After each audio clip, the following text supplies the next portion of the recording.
Señoras y señores asistentes a esta nueva conferencia anual de ejecutivos, buenas tardes y muchas gracias a los miembros del panel y a quienes han participado en la selección de los invitados. Quisiera saludar muy especialmente esta reunión que por tantos años es un punto de encuentro y al mismo tiempo un punto de conciencia común respecto a los problemas de nuestra patria y que ha servido en muchas ocasiones para anticipar los problemas del Perú y para plantearles solución en muchos casos.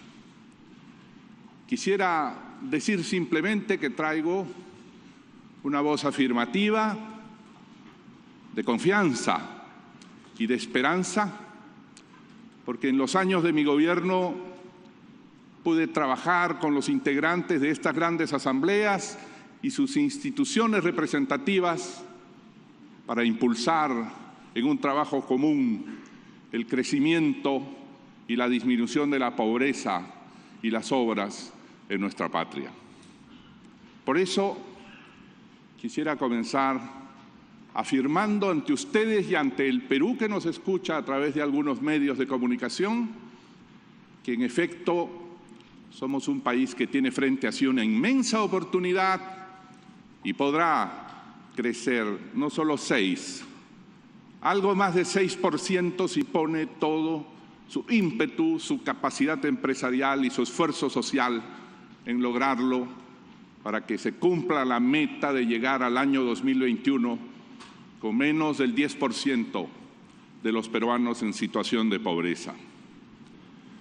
Sin embargo, a pesar de esta esperanza que comparto con los otros candidatos que han ocupado esta tribuna, y me felicito de tener pensamientos comunes con ellos, debo advertir que nuestro país vive una grave situación que podría convertirse en un círculo vicioso, regresivo en los próximos años, si no tomamos algunas medidas rápidas, enérgicas, que conduzcan con liderazgo a todos los actores sociales de nuestro país a cumplir su cometido.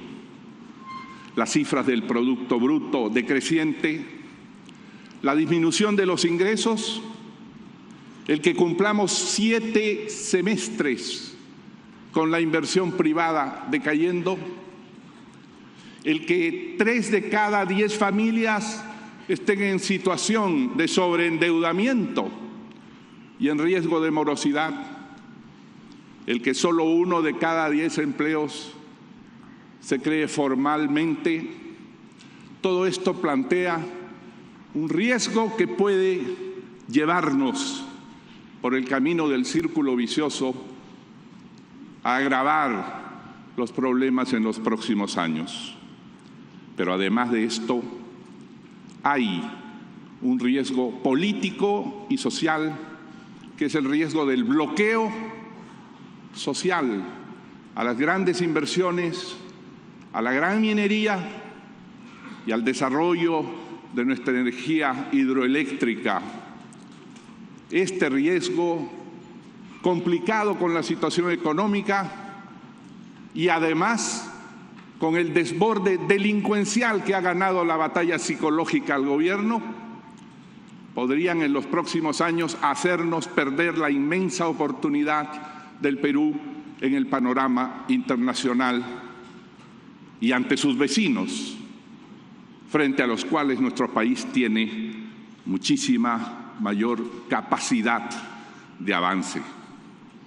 Por eso, después de advertido este riesgo, debo decir que tenemos que dar una respuesta a la vez política y económica, que no se quede en las cifras o en la enumeración de obras por hacer, sino que enarbole primero algo que es fundamental, la política, que a veces se olvida, que se confunde con palabras, que se confunde con apetitos, pero que es la conducción social y que da a las sociedades nueva fuerza, nueva capacidad cuando realmente tienen una política sólida de avance y de impulso, porque la política es motivación, la política es insuflar espíritu, esperanza, optimismo cuando es necesario y por consiguiente ver las cosas de otra manera, y eso muchas veces se olvida. Se pueden tener muchos instrumentos económicos, pero sin ese espíritu de entusiasmo difícilmente podrán cumplirse los objetivos y las metas. Yo siempre he recordado de Shakespeare aquel hermoso discurso de Enrique V ante sus tropas en Azincourt en 1415. Eran solo 12.000 ingleses, arqueros, en tierra ajena sobre Francia, y enfrentaban 60.000 caballeros de caballería pesada, toda la fuerza medieval de Europa continental.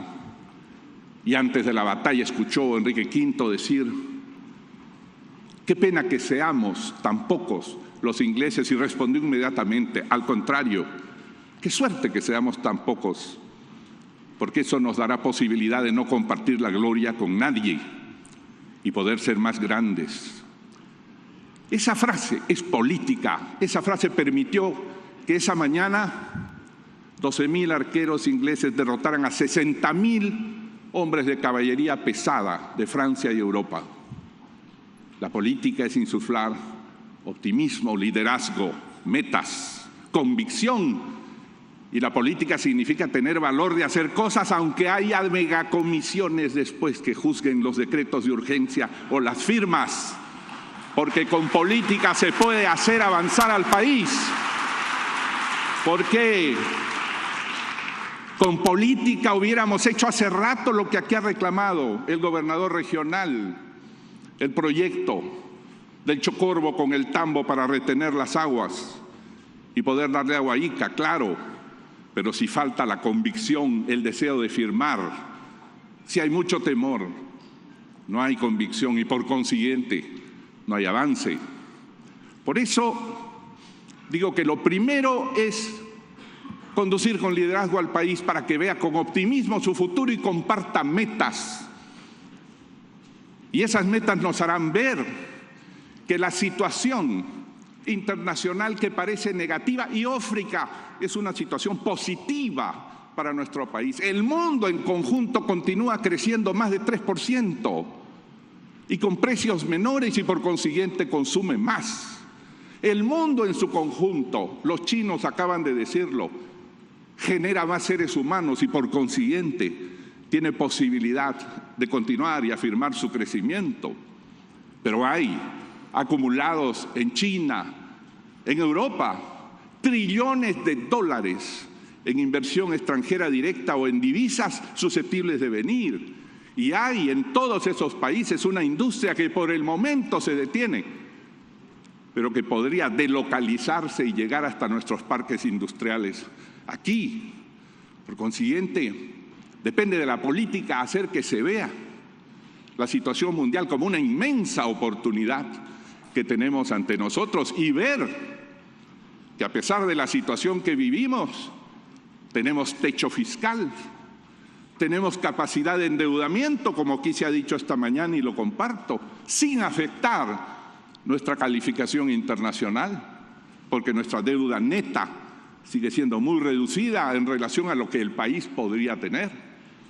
Por eso, política, pero política la verdadera, no política del Parlamento, no política de la discusión pequeña, política de las metas que el país requiere y de esa manera reconciliar el Estado al propio empresariado con el pueblo peruano, que es la inmensa mayoría.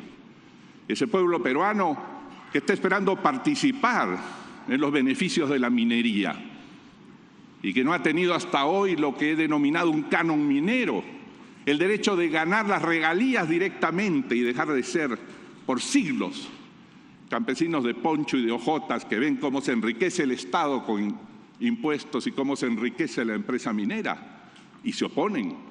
Ese bloqueo hay que vencerlo con medidas nuevas con una transformación de nuestra forma de ver a la patria. Y millones de peruanos viven todavía en viviendas que no tienen título porque nuestras leyes han maniatado su posibilidad de acceder, como ha dicho bien Hernando de Soto, al crédito, a la propiedad y a la seguridad personal. Entonces, impulsando la titulación con un cambio en la Constitución, nosotros podremos hacer que todo eso valga ante los bancos y respalde el crédito que desarrolle nuestra pequeña y microempresa. Necesitamos, junto al canon comunal y a la titulación, como lo ha reclamado el Perú entero, y el Parlamento, escuchándolo, ha ido más allá tal vez, que los fondos de nuestros ahorros en las AFPs fomenten la construcción de las viviendas, que es lo más previsional que existe y es lo que más seguridad da a los pobladores, a los jubilados o futuros jubilados. Y estoy convencido que eso puede significar un impulso, una reactivación de la industria de la construcción, donde hay más trabajo, pero también más trabajadores que cotizan a las AFPs, y hay más seguridad y hay más crecimiento. Necesitamos todo eso y además, algo que seguramente el CADE podrá responder, ¿cómo hacemos para que estas tarjetas de crédito y de consumo, que tienen intereses inusitados frente a Latinoamérica, puedan llegar a niveles accesibles gracias a la concertación, gracias al impulso de nuevos actores en el crédito, o tal vez a un bono del buen pagador que reconozca como responsable a quien ya pagó 12 o 15 meses y por consiguiente no lo grave con intereses exagerados como si fuera un desconocido.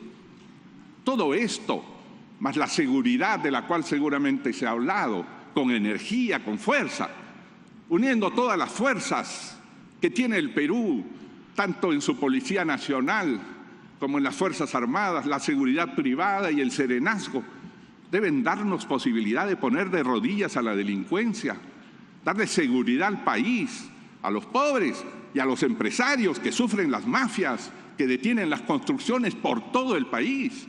Esta circunstancia tiene que cambiar con un golpe de energía y de seguridad que nos permita darle confianza a la gente para invertir y para vivir.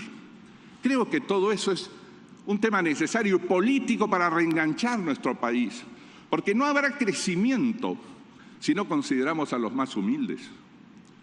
Y en cuanto a la actividad privada, lo hemos hecho, podemos hacerlo mucho mejor. El Perú creció en un año hasta el 9.8%, cuando los deprimidos decían que no se podía crecer más del 5%. Y no me digan que eso fue producto de la situación internacional, porque Chile tiene más minerales que nosotros, los vende desde antes mejor que nosotros, y sin embargo solo alcanzaba a crecer 4%, mientras el Perú superaba el 8%, y llegó en el año 2008 a crecer 9.8%. Está a mi lado el doctor Luis Carranza, y si Dios y los votos del pueblo me permitieran de nuevo contribuir a la dirección del país, estaría a mi lado, aunque él diga que no.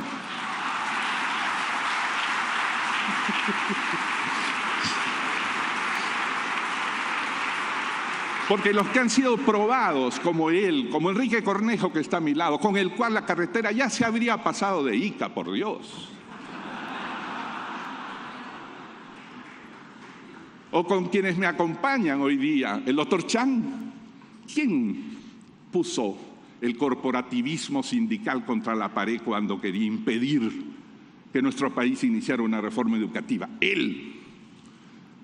¿Cómo se comenzaron los colegios emblemáticos? Entonces, tenemos que sumar, y el liderazgo significa sumar a todos. Y yo veo por eso con optimismo lo dicho aquí.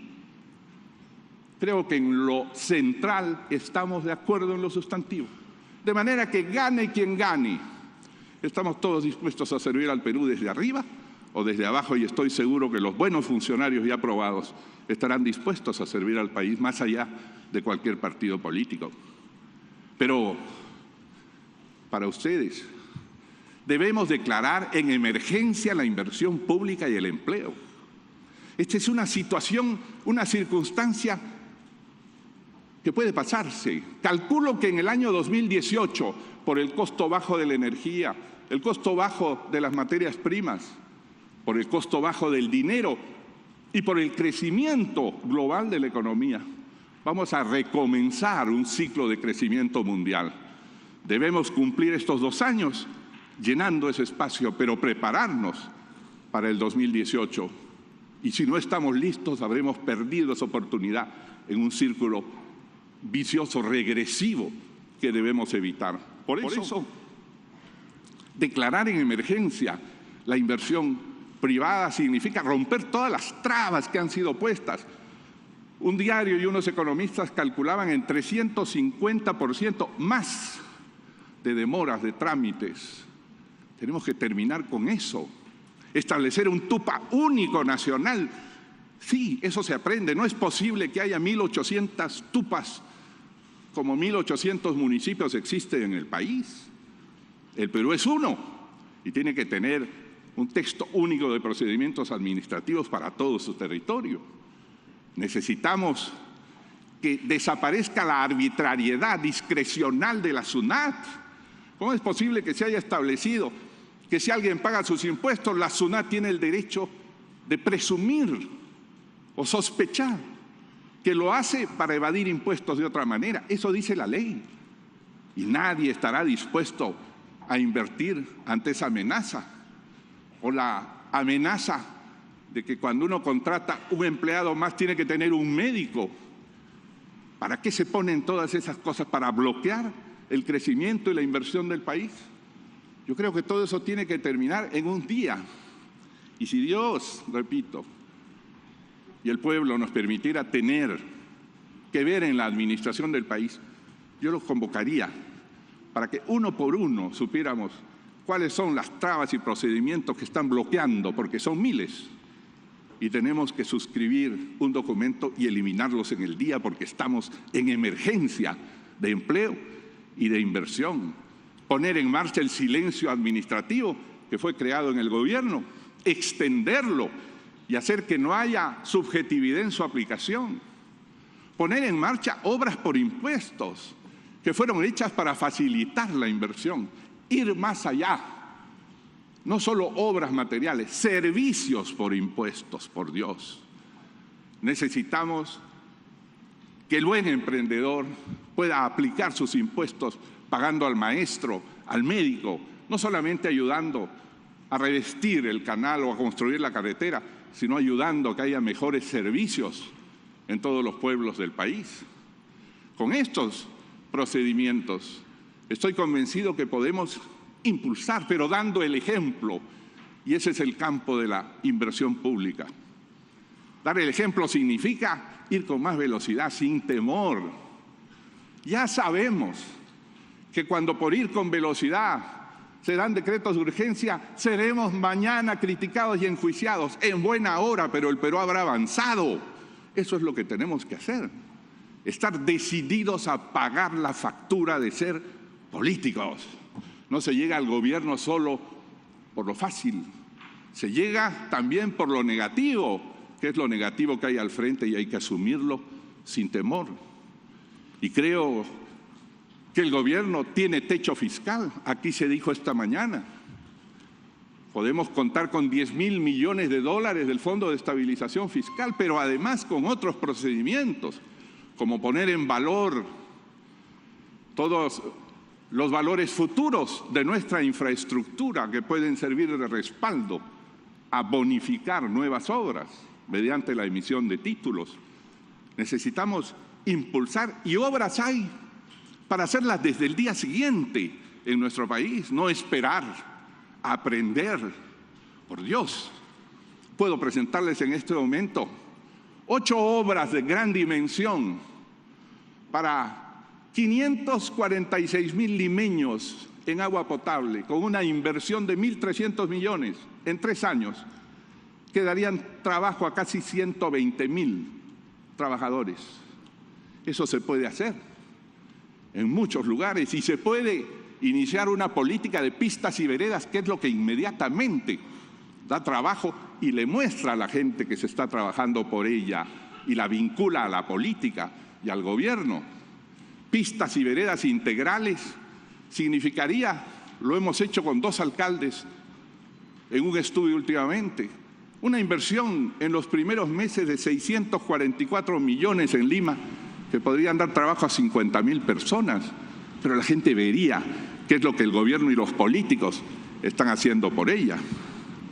Si unimos todos estos esfuerzos, pero a la vez revinculamos al pueblo peruano a través del canon comunal, la titulación, su derecho a la vivienda con sus fondos AFP, su derecho a no ser gravado con intereses exagerados, e impulsamos, como diría mi buen maestro Fernando Belaunde, trabajar y dejar trabajar. Si trabajamos con velocidad y hacemos y dejamos trabajar a la empresa pública, yo estoy convencido que podemos crecer el 6% y reducir la pobreza. ¿Saben qué? En la relación con la empresa privada, los emprendedores pequeños y grandes, hay un componente básico que es tener confianza en ellos. Yo no llegué al gobierno a sospechar si alguien está eludiendo impuestos, no señor. Yo no tengo esa mentalidad detectivesca y acomplejada. Doy confianza y recibí confianza, que agradezco a todas las instituciones empresariales, pero también confianza del pueblo cuando recibía sus obras. La relación de confianza es fundamental y tenemos que construirla nuevamente, afirmando en principio la seguridad jurídica para que los precedentes sean vinculantes. No es posible que cualquier juez dé una resolución mercantil o de temas empresariales diferente a la que da la Corte Suprema. En eso tenemos que ponernos de acuerdo con el Poder Judicial y el Tribunal Constitucional. En línea, ¿estamos o no estamos porque el país crezca? ¿Queremos bloquearlo? ¿Queremos impedir su avance? Creo que ese es el rol de quien dirige el gobierno. Finalmente es jefe de Estado, no es solo jefe del Poder Ejecutivo. Y en ese sentido tenemos que vincular a las instituciones, dando seguridad jurídica a quien arriesga algo de lo que tiene y dando seguridad física a todos los que sufren las mafias en las construcciones y a todos los que sufren los asaltos en las calles.